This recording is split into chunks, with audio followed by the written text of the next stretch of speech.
Hello everyone, I'm Dick Wolf with the County Buzz, and I have a special guest with me on the shores of Timms Ford Lake here, Josh Hunt, TWRA, Tennessee Wildlife Resource Agency Law Enforcement Officer. Welcome to the show, Josh. Good to be here. So you work outdoors all the time. You got to be the happiest guy in Franklin County. Yeah, when I can get out, we got to do a lot of paperwork and stuff like that. But yeah, when we get out and work, I enjoy it. So. Yeah, well, you are in the enforcement part of the division. We're in the middle of fishing season here. We just reported that the Timms Ford Bass Club pulled out about 1,350 pounds of bass out of here. So what does a law enforcement guy do about fisheries when you're out there? Most of the time we're checking to make sure that they have their fishing license first off, and then if they're keeping any fish, what they're keeping, and make sure that they're staying within the limits, their size limits as well as creel limits that they have to stay within when they're fishing and taking fish. Mm-hmm. So do you know all the hot spots on the lake? I know quite a few of them, but and you don't have a map that says any of that, do you? No. I mean, we've got some places out that we've put fish attractors. The agency has put out fish attractors, and there's a lot of good bank access and public fishing areas around the lakes too. So Franklin County fishermen, they seem to take their sport real seriously. Oh yeah. Are they good at it, and are they good citizens at it? There's a whole lot of people that are a lot better than me at trying to catch these fish. I'll go out and can't do anything, and then go check some of these people, and they'll have a boat full. So, yeah. And for the most part, they behave themselves. There's a few that try to take too many, or we run into quite a few that don't buy the license and stuff like that. But all in all, it's pretty good. And usually, if there's somebody doing something wrong, people will call us and give us a tip on it. So that's always good. This is a huge lake, 250 miles of shoreline. Mm-hmm. Does it have a really healthy fish population? As far as I know, it's a pretty good fish population. It's a really tough lake to fish because of the way it is. This end's not so bad, but the vast majority of the lake is so steep on the banks, it gets deep really quickly, and most of those fish live in the shallow water. So when you go down the lake, they all live pretty close to the bank mostly. And it can be pretty tough to fish versus something like Woods Reservoir. Okay. And part of that fishing is getting out in a boat, and I know that boater safety is another thing that you're interested in, and trying to make it work properly. How do boaters go about getting certified and getting good at operating a boat? Well, the getting good at it, they're going to have to practice and learn from somebody that knows what they're doing. But to get certified, they just need to they have to buy a license from us. It's about, I think it's around $11 or $12 for the boating license, the test license. And they can call up our boating division. They'll send them the test booklet to go over, kind of like a driving test booklet. And then they can go down here to the Franklin County Library. I believe the library in Tullahoma does it as well. And they'll go down there and have a test on the computer. Everything's on a computer anymore. Oh yeah. And what about recreational boating? The skidoos and those other types of things. Are they an issue or a problem with the Tennessee Wildlife Resource Agency? The canoes and stuff? Yeah. They're not a real issue or a problem. I mean, we run into a lot of people that go and buy them and don't know that they need to have a life jacket on there and stuff like that. So we have to go and deal with that. We do a lot of safety checks on the boats, whether they're a paddle boat or a big motor boat, and if they're fishing or out there just cruising around, we always check to make sure that they've got their registrations on them and they've got life jackets for everybody and all their safety equipment and stuff. Are there lighting requirements here on boats on Timms Ford Lake? On all the bigger boats, there's lighting requirements, and that gets pretty complicated as you get into the real big ones. Most of the time, you just need the red and the green up front, red on the left and green on the right, and then an all-around white light too, if you're out after sunset. For the canoes and the kayaks, as long as they're just being paddled, they don't have to have the regular lights. They do have to have like a lantern or something they can turn on when they're out there after dark. Fishing hours, you can fish 24 hours a day? That's right. That's a pretty good deal. Oh yeah. In fact, we run into a lot of stuff in the middle of the night. About midnight, 1 o'clock in the morning is usually one of the best times to go out and catch people that aren't doing right. So that's pretty amazing. Now, you before we started this conversation, you told me there are 2 of you in Franklin County. 7 police departments, but 2 wildlife resource agents. So who gets up at midnight to go out there? We kind of work our own hours, whatever we feel like we need to work. If we're getting tips that something's going on in the middle of the night, we'll try to get out. And a lot of times during the summer when it's really hot and you're not seeing people out during the day, I'll wait until dark to get out and work work from 8 o'clock in the evening until maybe midnight, 1 o'clock in the morning, just depending on how the traffic is. Do you have a telephone number for that for a tip line? Yes, I think I got one in my pocket. He's got to look for it. And this is the tip line. It's 1-800-624-7406. Should get them to our dispatch line if they need to get in touch with us. Okay, and this they can call. And of that course, they should be there till midnight or 1 o'clock. So if there's something serious, they can call the Franklin County Sheriff's Department, and they can get in touch with us anytime as well. So fishing season, we've got June 11th coming up, which is a day that any kid that wants to fish can fish, don't need a license. They can just go out and catch a fish. Well, anybody on that day. Oh, anybody? Any age. The kids can fish the entire week without a license, but when you get over 16, they can only fish that one day without a license. Well, is this part of the educational aspect of the Wildlife Resource Agency? It's just a way for people, if they're not real interested in fishing, or they don't know if they really want to, they don't have to go buy the license. They can go out and try it out without having to buy it, and if they enjoy it, then they can always buy a license and go later. So it gives them an opportunity to get them out and to go out with their kids and fish. So. Yeah, this is a great resource, and just the two of you, that's kind of surprising. So when fishing doesn't really end in Franklin County. They're out there all the time. That's one thing about Franklin County. Somebody's fishing about every day of the year. There can be snow on the ground. Somebody will be out fishing. So go figure. Yeah. But I guess the fish taste better when they caught cold, right? Some people say that they're a lot better when they get them out of the cold water. So and hunters, boating safety. In addition to the anglers that are out there, we have people riding around in all kinds of boats, and some of them are really powerful and go really fast. So how big is enforcement in terms of your duties as far as boat safety and boat behavior on the lake concerned? That's probably our busiest time of the year in Franklin County. Deer season is right there around the same as far as the amount of work it puts on us. But during the summer, we usually have people. We may have as many as 7 or 8 other guys that come over on a given weekend to help us work Timms Ford Lake, just to make sure we get it covered. Boy, it's that busy. Well, a lot of times we'll only have maybe 2 or 3 boats out on a weekend. Usually we have about 3 boats on the lake Saturday and Sunday each day during the summer. When you get from about Memorial Day till a little after the 4th of July, that's our busier time with them. But the big weekends like Memorial Day and 4th of July, we may have 4 or 5 boats out here with 2 or 3 guys apiece on them. Well, that's a busy. Well, I don't recall in recent history that we've had any bad accidents on our lake. We've had a couple of drownings in the last few years off of boats, and those have been the only fatalities I think that I've had to work since I've been here. Been drownings. We've no had life jacket. Do what now? No life jacket. Generally, yes. Yeah. Actually, I guess they all were. They'd get out there. We've had one that came off of a tube being pulled behind a boat, and even if you can swim pretty good, if you get a lot of water that hits you in the face and maybe you breathe it in, it can make you drown. We've had some that have just fallen off and couldn't make it back to shore, fall off of a boat and they can't get back to their boat or something like that. So generally that's the drownings is our biggest thing, and we do have a few that we'll have a few crashes every once in a while, but generally they're not too bad. It'll be like one boat pulling up to the dock and they kind of bump into another one. I know that this isn't your specific area, but we did talk about it briefly beforehand, and I want to talk about this sport fish sample. They're doing, I think Mr. Singer from the department told me that they're doing a black bass population thing. Could you just, in terms of what you know, how does that work?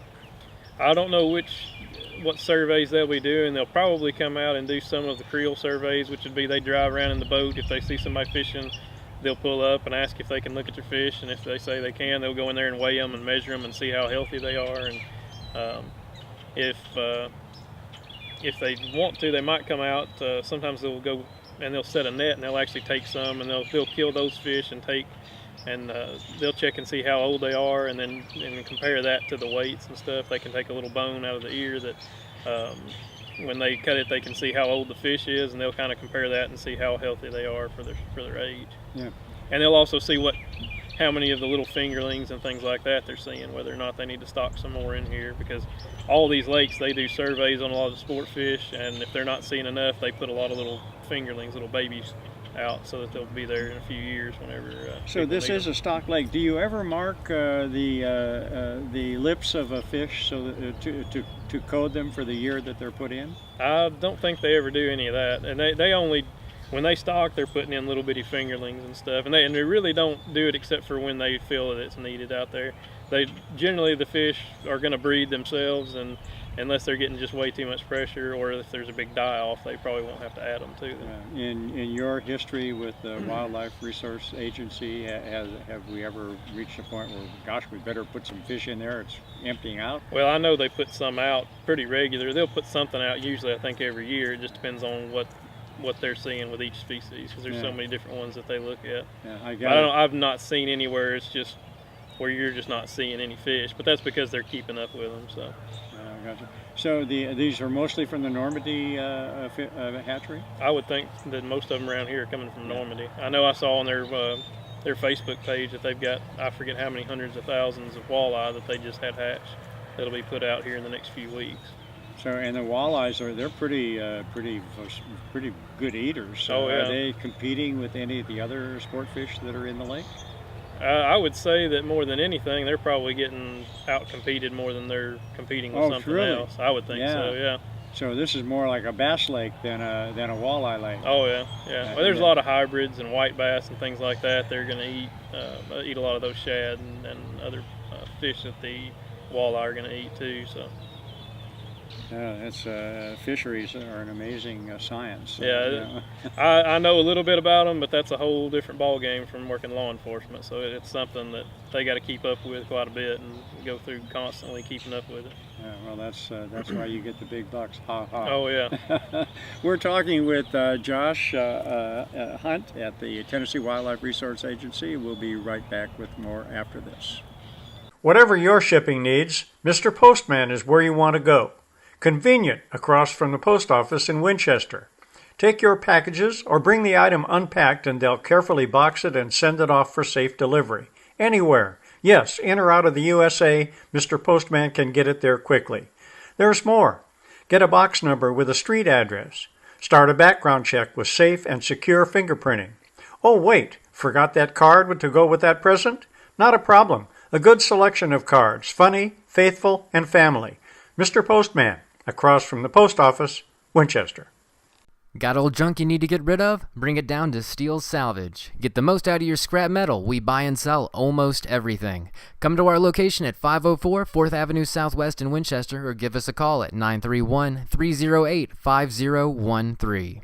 When it comes to furniture, appliances, electronics, and yard equipment, start with a company you can trust. Badcock Home Furniture and More in Winchester has spent years faithfully serving their community and their customers. Badcock Furniture has always been ahead of the rest when it comes to brand name furniture, appliances, and electronics. That's why Badcock is the best. Badcock continues to renovate their store plan with new top-of-the-line quality products that fit your taste and budget and make your life at home easier than ever. Upgrade your appliances today. Ranges, freezers, refrigerators, microwaves, vacuums, and stay comfortable through the years with air conditioners and infrared quartz fireplace heaters in several sizes and designs. Live healthy and sleep better with iComfort Sleep Systems by Serta, plus sleep accessories, support systems, and foundations from other major brands. Badcock carries state-of-the-art entertainment equipment, TVs, DVD players, home theaters, computers, tablets, printers, and more, and financing is available. Visit Gregor K. Gillum and the staff at Badcock Home Furniture and More today. 405 Bypass Road in Winchester. Call 931-962-4991.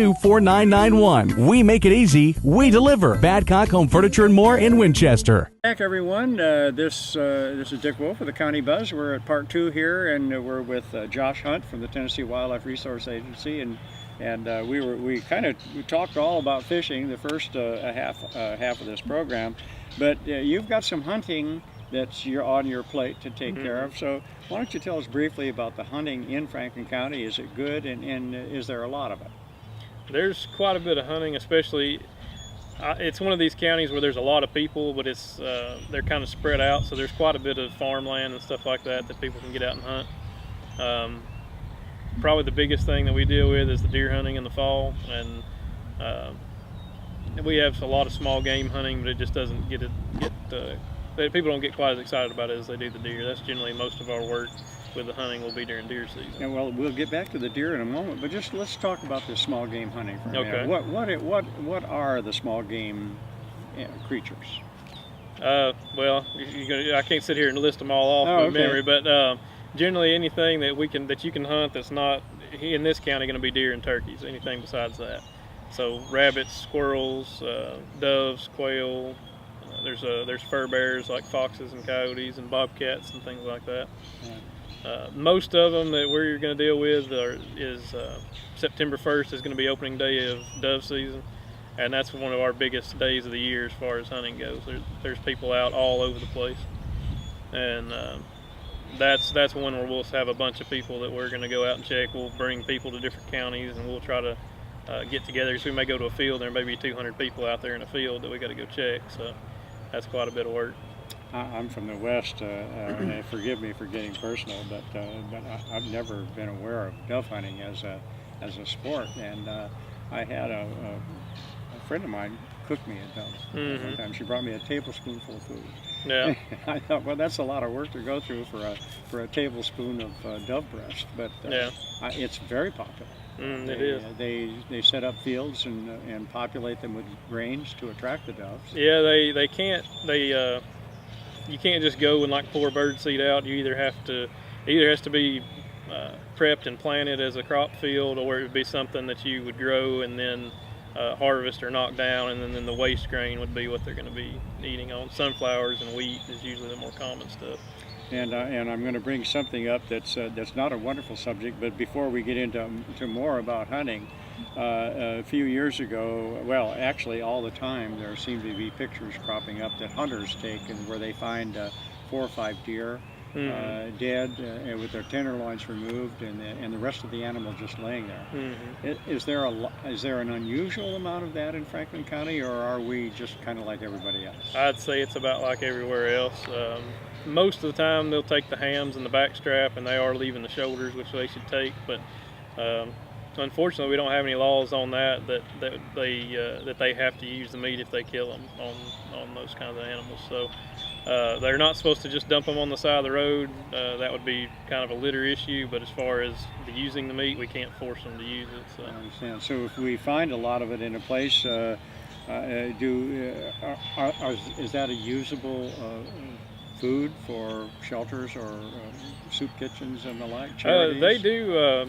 If somebody killed one that they didn't want, there are some places like W&W Processing here in Deckard that if you'll carry them down there, that they will process it and then give it to the Hunters for the Hungry Foundation that we've got, and they'll send it to homeless shelters and places like that. What a great idea. Oh yeah. What a great idea. Because there are a lot of places in the county. There's some places where there's way too many deer and just kind of localized areas, and they eat the farmers' crops and stuff. And when they've got too many and they really have to take a few out, they can kill some extra and carry them down there and give them to the processors, and they'll go to somebody that can use them. And I know a lot of them also will just kind of keep a list, and there's people that will come in and say, hey, if you get an extra deer or somebody doesn't come pick it up, we'll pay the processing fee if you'll let us know. Because there's some people who can't eat regular red meat, but they can eat venison, and so they'll do that. I think a lot of older folks, if they can't have red meat, they can still eat the venison, so they can still have steaks and hamburger, but it wouldn't make them sick. I gotcha. Well, that's a great program. So let's go back kind of to the run-of-the-mill hunting, Okay. which is where folks go out. What is the limit in Franklin County? For what? For deer, excuse me. For deer, they can kill 3 does a day for the whole season, and they can kill 2 bucks for the year. They can only shoot 1 a day. And they're small deer. It depends. There's some really big deer come out of the mountains, but sometimes there are some smaller, some areas where the deer just seem to be a lot smaller. And that population, the deer population, we've been reading several stories about other communities where the deer population, and you mentioned some of them eating some of the farmer crops. Do we have overpopulated areas in Franklin County? There's some areas, but they're usually pretty localized. I wouldn't say it's a real widespread issue, but a lot of times around the base of the mountain, the deer, they come down during the summer and will eat the beans and stuff that the farmers have, but then they go to the mountains during the wintertime where they're a lot harder to kill. They don't stay in one spot. So the people there at the base of the mountain have a whole lot of deer that come down, and then they leave during the hunting season, so it's kind of hard for them to thin them out. Okay. And what are the major issues that you run into when you find some illegal action?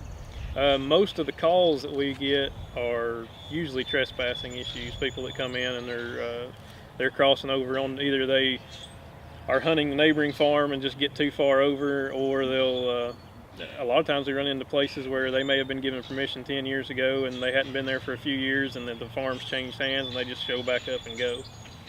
So that's something that you would like to tell our viewers, that if you're going to hunt, know where you're going to hunt and make sure that you have permission to hunt. That's right. Make sure that they don't require written permission, but it's always a good idea. And you need to, I always tell people when we go through our hunter education classes that even if you had permission last year, go back and talk to them and just check and make sure that everything's still the same and you can still go.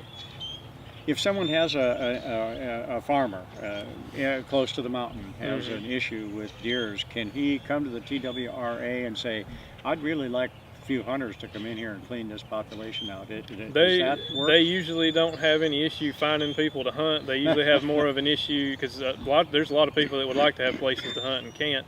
But the biggest issue is people not wanting to shoot the does. They'd rather wait for a buck or they'll kill a few. It's hard sometimes to kill some deer out of there, to kill very many, to thin the population down.